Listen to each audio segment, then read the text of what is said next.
shamarra ta'uu qoftu aarsaa nama kaffalchiisa. Sababa maalii luka ishii lamaanii fi harka ishii tokko akka dhabde mucayyoon kun hin beektu. Mana yaalaa keessatti geessanii gata. Kan biyyaa baate Ramadaan keessa. Ji'oota muraasa. Qarshii barbaacha biyyaa baate qaama ishii dhabde. Dhimmi mucayyoo kanaa Mubaarak Musammaa fi Habiibaa Biraan Ga'aa fi obboleessa qabaatte keessattuu shamarran biyya Arabaa keessa taatanii mucayyoo kanaaf shagaleen taatanii yoo taatanii viidiyoo kana wal biraan hin geessanoo taatanii boru waan sin mudatu hin beektan. Waan nutti dhagaame hin beeku malee ani sagalee ijoolleedhaa ta'e hin beeku. Garuu mucayyoo kana laalaa qarshii barbaachaa baatee of dhabde. Rabbi carraa akkana namaan kenne. Mucaan egaa ijoollee Wallaggaatii ji'oota 3 iyyuu hin geenye erga biyya gara biyya Saawud Arabiyaa dhufte jireenya maatii isii jireenya ofii jiruudhaaf biyya baate gaa rakkina haadhaaf abbaa taa'ee ilaalu jettee daa'imni xiqqoon kun biyya baate haala malatti bakka hin taanetti jilbaa olitti miilli lamman irraa cite sababaa kanaaf irraa citee wanti beekamu hin jiru intalti akka sammuu waa xiqqoo waan tuqame wayii fakkaata of hin beektu hin dubbattu Wallagga jechuu malee Wallagga keessaa bakka kamii hin beektu.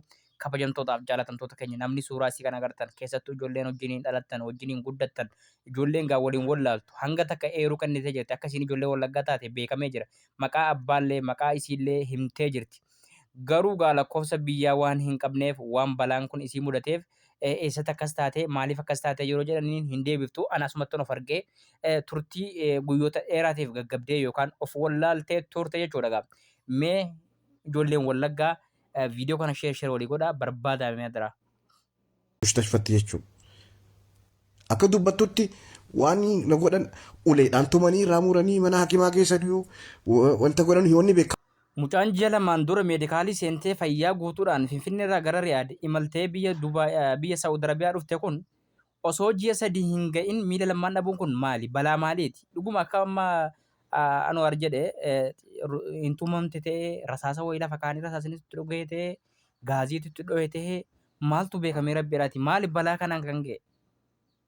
Hay warri karaa lafaatiin dhufu akkasitti dhukkeen irraa ka'ee miila irraa citee gaara kana keessatti gaara Saawudii kana keessatti yoo gartan wanta kalamaa miti ijoolleen Harargee kun rashanamte kan karaa seera qabeessaatiin dhuftu akkasitti miidhamti.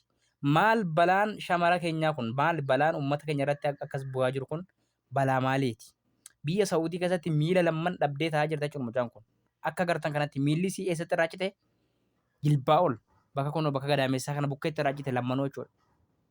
Baay'ee garaana gubde. Mucaan ijoollee Wallaggaa jedhamaa jira. Xiyyaara irraa kuftee waan fakkaatu miti. Ani amma maatii qofa natti hima. Maatiitti maatiiwwan wal qunnamsiisa. Isin wanni isin irraa eegamu sheer qofa. Namni isin jala jiru. Akka warri ijoollee keessaafuu warri godina Wallaggaatti firendii keessa waan ta'eef itti dhaqqabu mala aanaan isii godinni isii. Oduun xiyyaara irraa kuftee jedhu oduu sobaati. Xiyyaara irraa namni kufiin caccaba malee miila irraa hin citu. Maaltu miila irraa kutee yoo xiyyaara irraa cabde? Kumanuu madaamiitti balaan wayii irra dhaqqabe malee dhiiga ijoollee keenyaa akkasii dhoksuudha. Kun ibidduma wayiitti bu'e yookaan saaruqa yookaan rasaasa wayiitti dhukee mana keessa deemte yookaan gaaziidha yookaan immoo Womatee wayiitti balaa wayiiti malee yookiin namatu waraanee balaa kana malee xiyyaara irraa namni bu'e akkasii miti garuu wanti jedhaa jiran xiyyaara irraa buutee kuftee caccabdee jedhaa jiran. Dubbii kana kan adda baasu qorannoo bilisaati kan gama lamman iyyuu gama kan human right hoosh jechuudha. Kanatu adda baasa maaliif yoo xiyyaara irraa kuftee ragaa xiyyaara irraa kufuusi xiyyaara irraa maaliif kuftee akkamitti kufte xiyyaara irraa eenyutu kufee beeka xiyyaarri yoo kufee qofa ta'uu mala xiyyaarri sun yoo kufee dhugaa xiyyaarri sun yoo garagale miidhamuu malti. Namni xiyyaara sana keessa ture isii kana qofaa garuu intala kana qofaa kaddaama kana qofaa jechuu barbaadeetani. As keessatti kun isin yaaduu qabdan intalti kun siichi lamuu harka namaa irratti galtee jirti. Namni gabbaasuu fi ol galchuu nama waan ta'eef gumaan miila isii kafalamee biyyi keenya dhugaa akkuma beektan biyya miskiinaati.